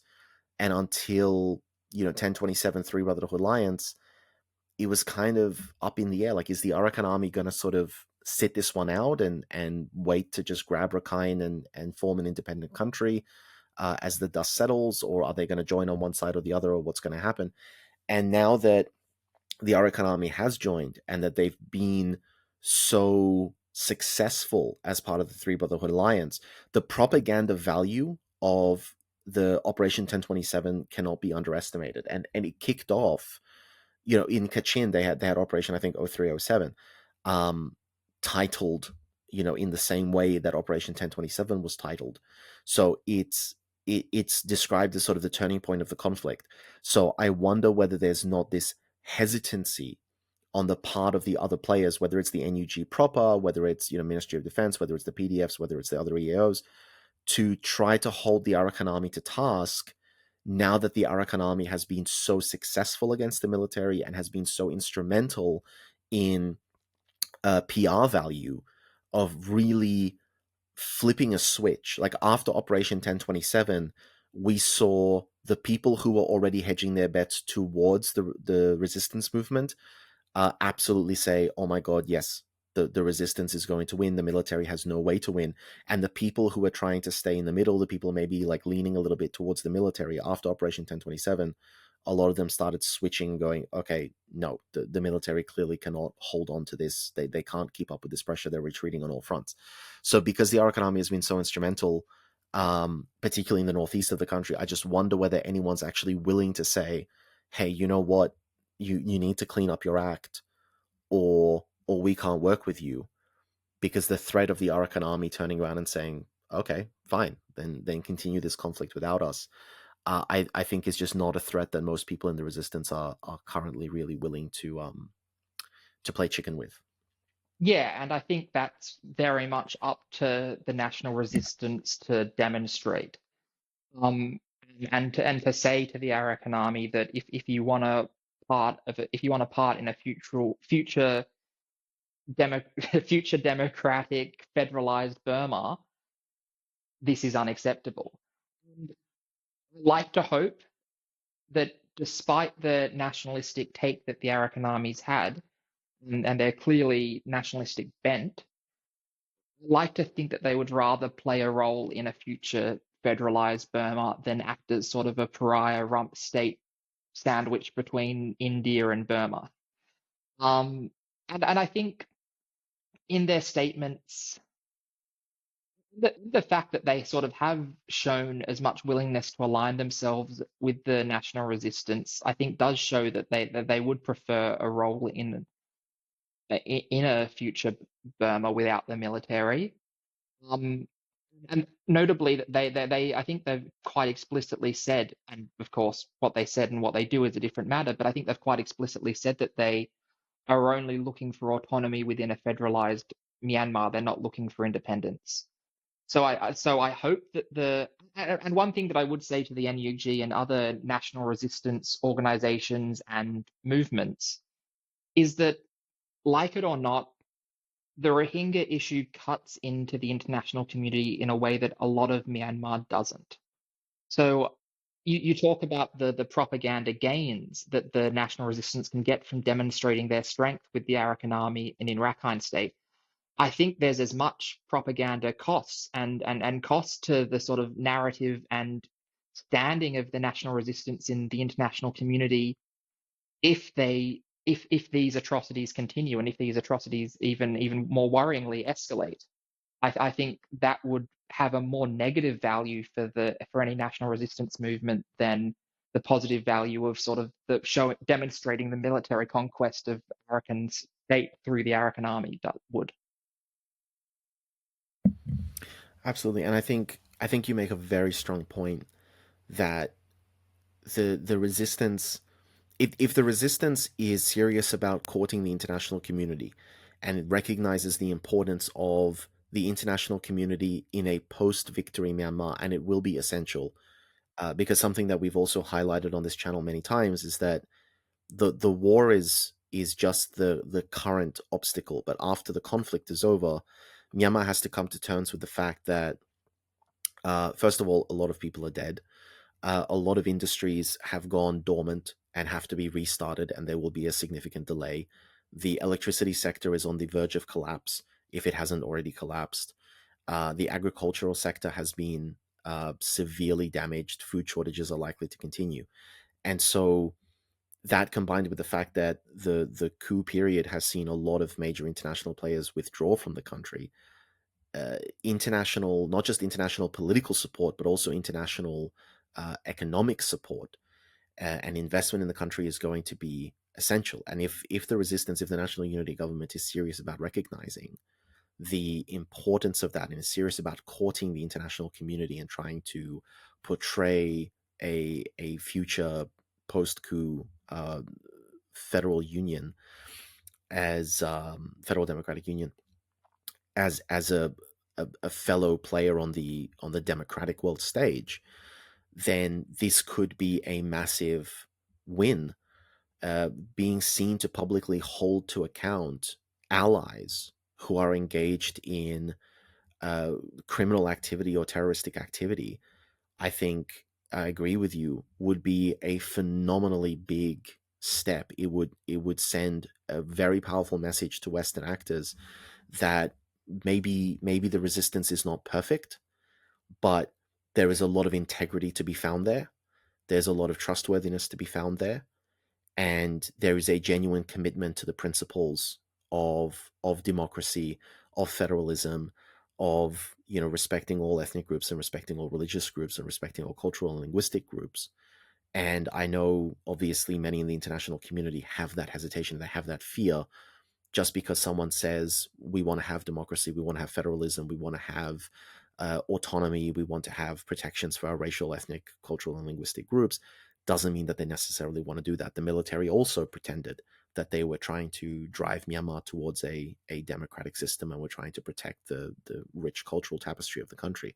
Of course, we know that that was a lie.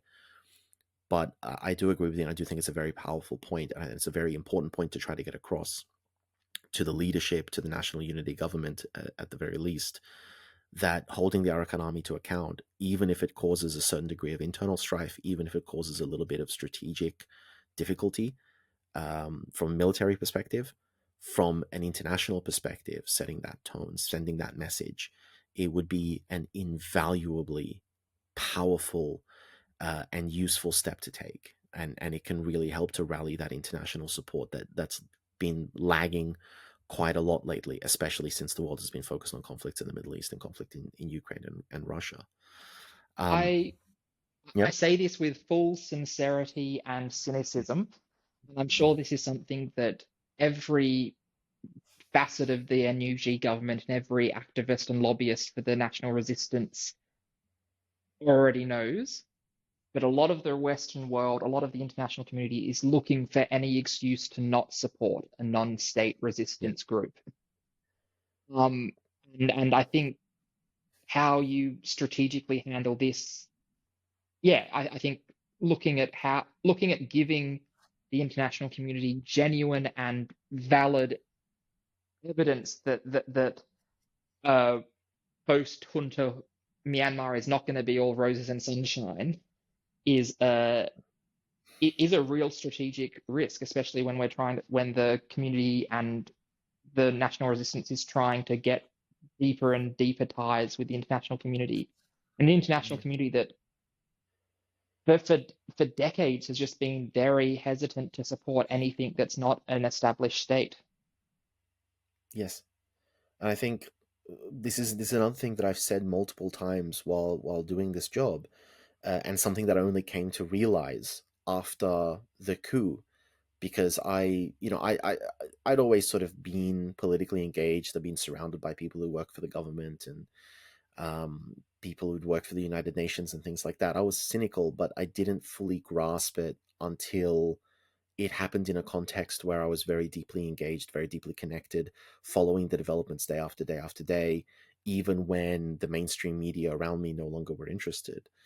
The realization that I came to is that isolationist dictatorial regimes actually do more to protect and support one another on the international stage than notionally democratic, open, pro-international cooperation states do.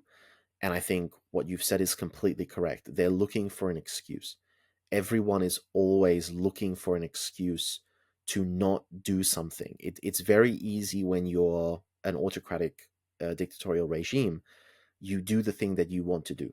If allying with a specific country or doing business with a specific country suits your bottom line, you do it. If it doesn't suit your interest, then you simply don't engage with them. You don't really have to justify it on a moral, principled level. But when you come from a democratic state, when you come from a state that has built itself on this high-minded rhetoric of, peace and love and egalitarianism, rights for all sorts of different minority groups and the principles of democracy, you're in a much more difficult situation, because you can't morally look at the Myanmar situation and say, well, this is not our business.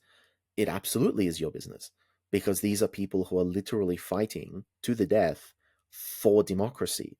They're fighting for the thing that you've been spruiking for all these centuries. They're fighting for the principles and the values, the modernity and the equality, the equality that you've said has to underlie any successful modern state. They are doing the thing that you said that they should be doing, and they're asking for your help that you've tacitly indicated you'd be willing to offer to a state in this situation in order to achieve these goals. And that makes it very difficult and very awkward for these states, who now don't necessarily want to commit money because budget overflows are happening everywhere. They're very unpopular. Governments always want to tell people that they're cutting back on spending. They don't want to commit military personnel materiel. It's very unpopular to get involved in foreign conflict. It's very unpopular when your soldiers come home in body bags. It's very unpopular, particularly in the United States, when there have been so many unpopular foreign conflicts. It's a very hard sell. So everyone's looking for an excuse, and any excuse will do. And if you can look at a group and say, well, maybe this group has been trafficking some drugs across the border.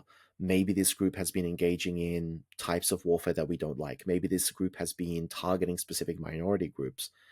that can be plenty. That can be more than enough for a government or for a government agency to simply say, no, we cannot in good conscience allow our country to co-sign the actions of this organization, to aid this organization in what they're doing.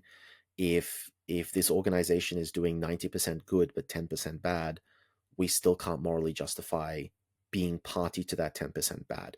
The possibility that our tax dollars paid for those crimes to be committed. So it's a little bit ironic. It's almost an impossible barrier, but yeah, you kind of have to be perfect if you're looking for that international aid.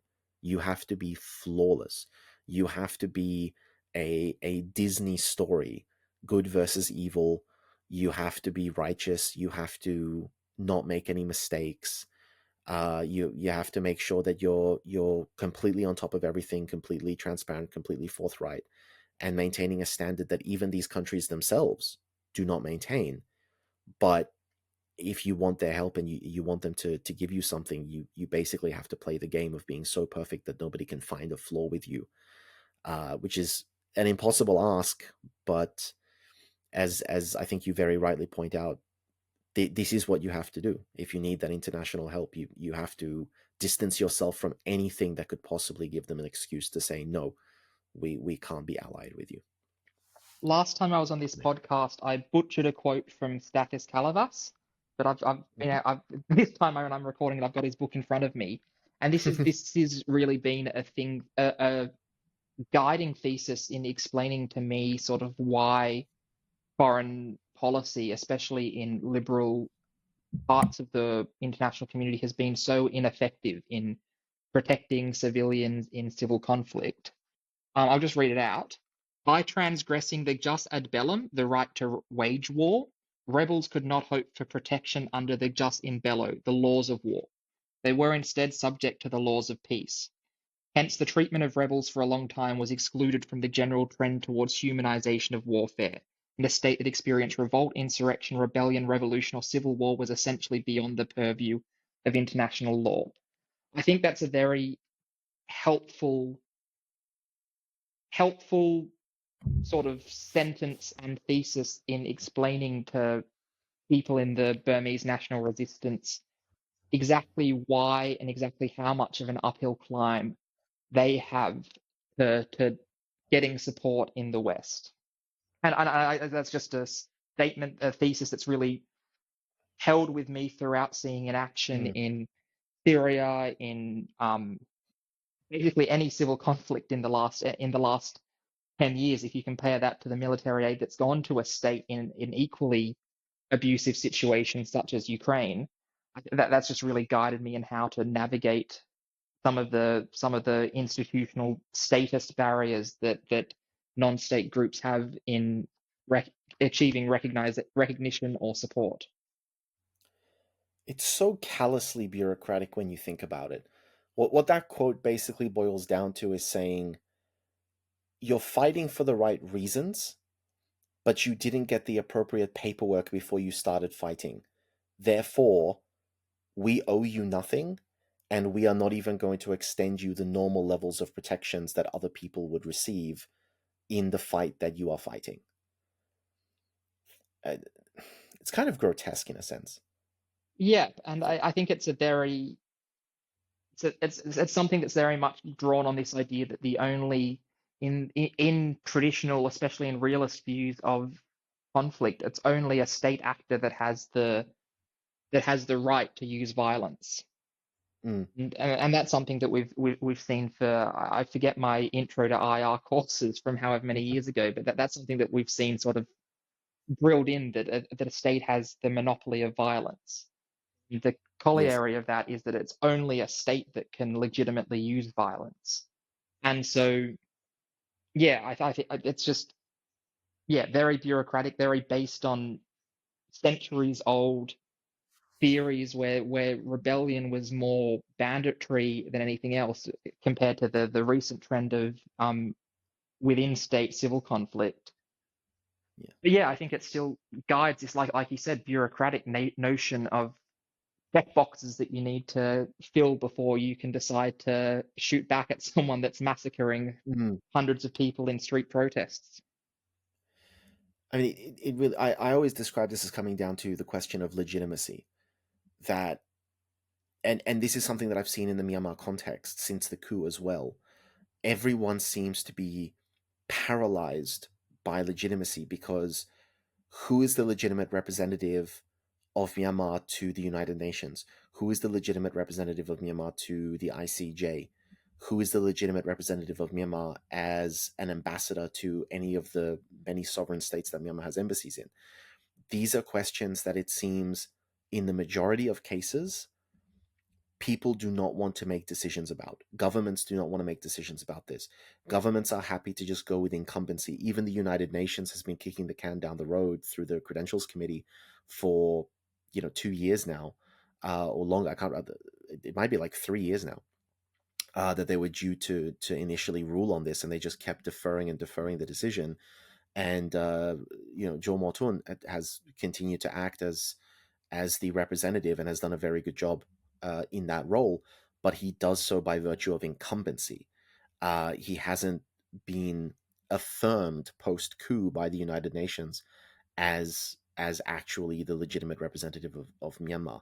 And this question of legitimacy, it stacks on because, well, if we don't know whether or not you're the legitimate representative, if we don't know whether or not we can call the National Unity Government a legitimate government, this puts us in this awkward situation where governments don't know whether they're supposed to be recognizing the military government, whether they're supposed to be recognizing the NUG, and therefore companies in these countries don't know whether they can legally do business with them. Like it comes down to something like arms trades.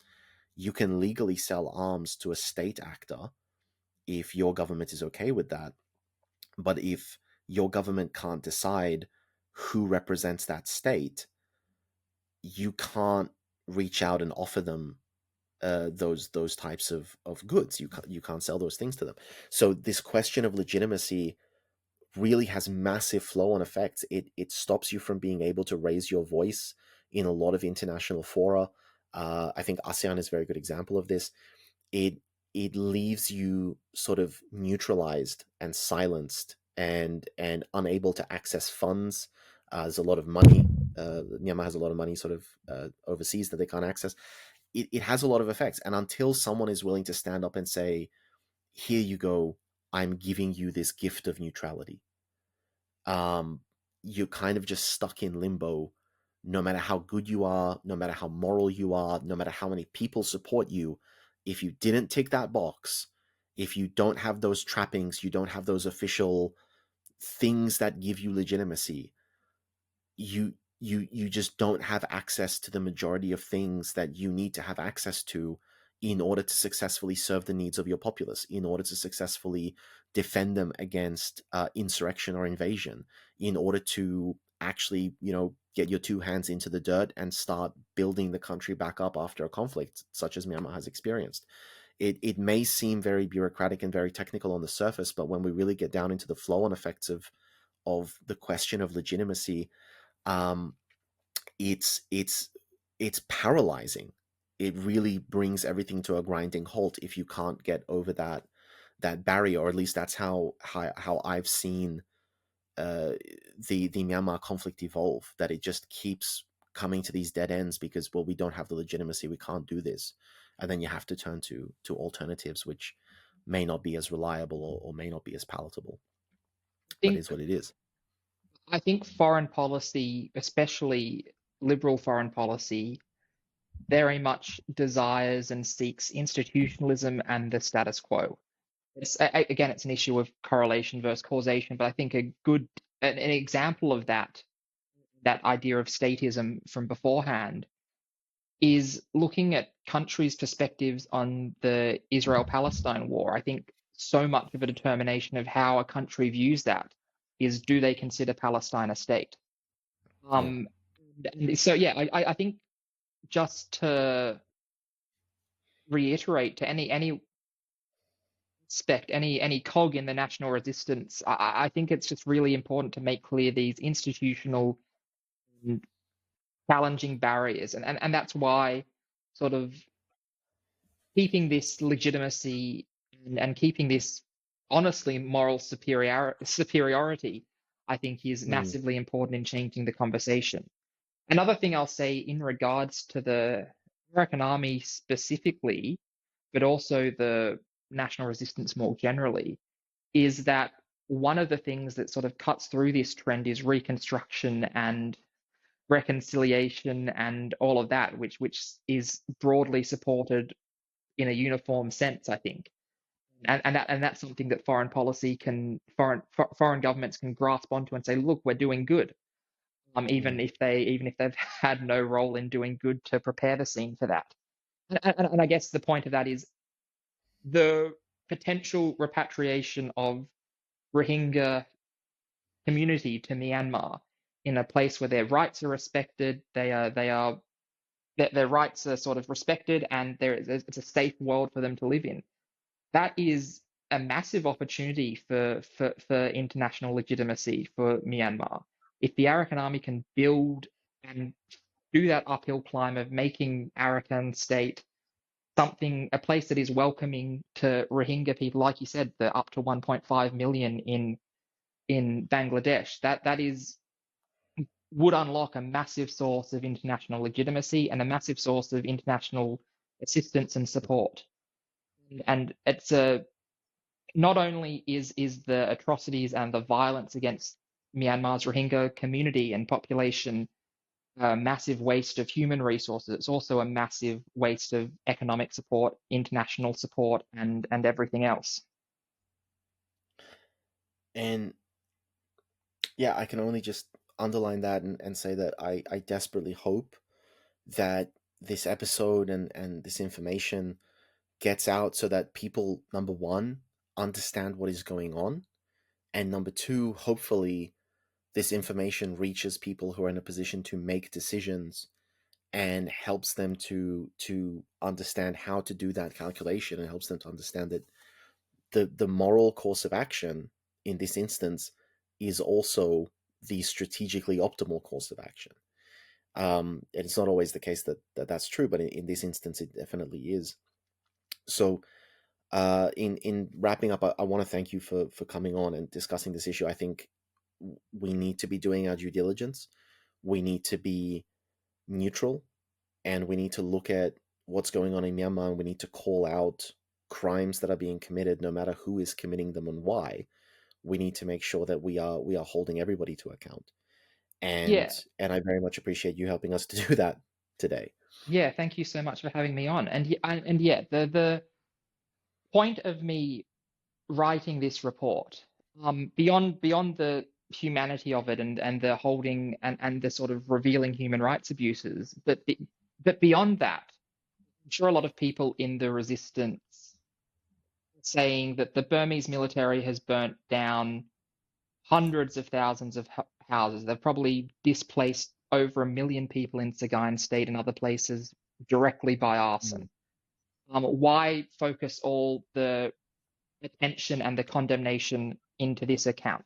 And firstly, the reason why is because the worrying echoes this has of the pre-genocidal violence, the horror of potentially this communal and sectarian violence exploding and snowballing into violence similar to what we saw in 2017, but also so that we could also to offer evidence and clearly demonstrable and supportable facts that help us get past this initial phase of denial, obfuscation from the Arakan Army, and this looking the other way of the national resistance. And I really genuinely hope that getting these facts into the public domain and making them clear in a transparent and very demonstrable way sort of lets this conversation evolve from denial, we didn't do it, take it up with the junta, let's look at how we can meaningfully start to reconcile these communities and restore relations. Absolutely. And so that report, again, just for those who do want to find it, They Left a Trail of Ash, Decoding the Arakan Army's Arson Attacks in the Rohingya Heartlands, was published by the Australian Strategic Policy Institute, ASPI. And we'll try to link to it under this episode as well, in case people want to read it. It's relatively short, but it is quite powerful very impactful. There are also obviously maps and satellite imagery to support many of the statements that we're making. So if you have this open as you're listening to the episode, I think it is going to help to illustrate the things that we're talking about. But before we conclude the episode, you may remember from last time, we always invite the guest to finish the episode with some final thoughts. It can be related directly to this or more broadly to something related to the Myanmar context, but anything you think the audience should take home with them and mull over as they go on about their day.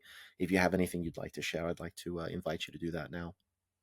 I mean, I think I've rambled on quite on a varied topic and a lot, but I think for me, I think understanding the international response to Myanmar really boils down to this status worldview and this status quo worldview that the international community has. And I hope that, especially that quote, which has been really guiding to me, my philosophy, but I hope that it sort of helps explain, especially to the people of Burma that might be listening, who are just so confused and horrified by how the world has turned such a blind eye. And it doesn't fix it, but I hope that can sort of start to help it make more sense. One other thing I just quickly want to say is that we're hoping to get the report translated into Burmese quite soon, for anyone that's more comfortable reading Burmese than English, though they probably wouldn't be listening to a 2-hour podcast in English. But if I'll share that with Insight when that comes out, and I hope it will be hosted by the Progressive Voice of Myanmar. So when we get that translated, I hope if that's something that's more comfortable for the audience to read it in Burmese, hopefully that should be available soon.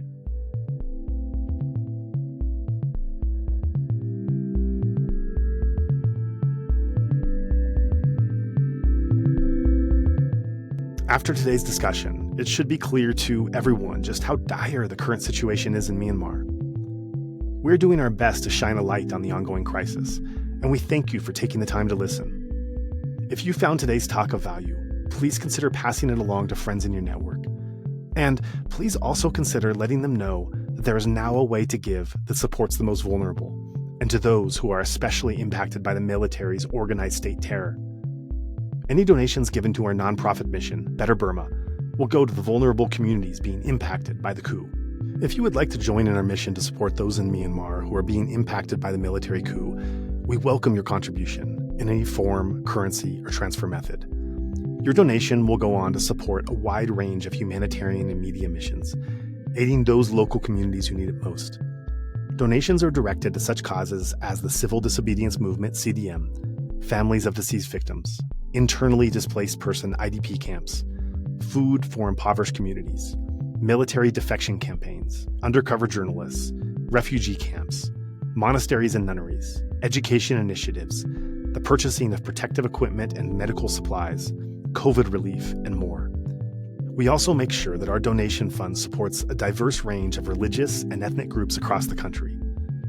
We invite you to visit our website to learn more about past projects as well as upcoming needs.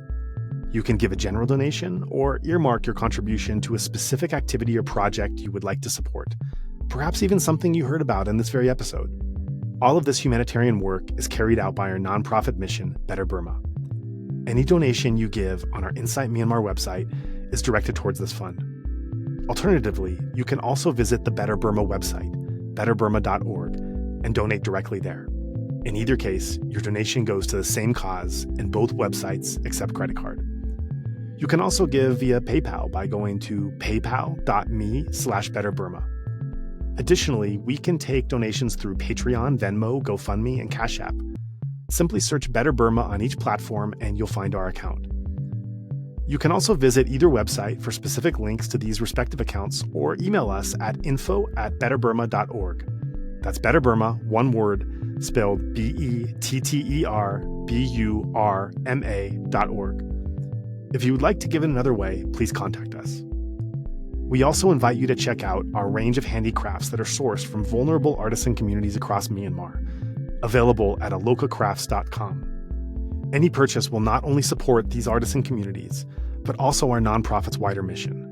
That's Aloka Crafts, spelled ALOKACRAFTS, one word, alokacrafts.com. Thank you so much for your kind consideration and support.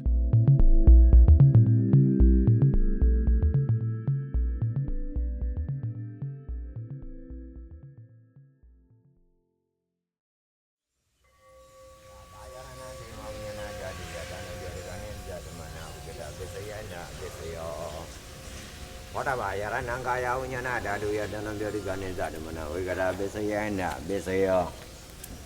Oba Yarananda, Dayananga, Yaranaya, Dayanam, Potaba, Yaranam.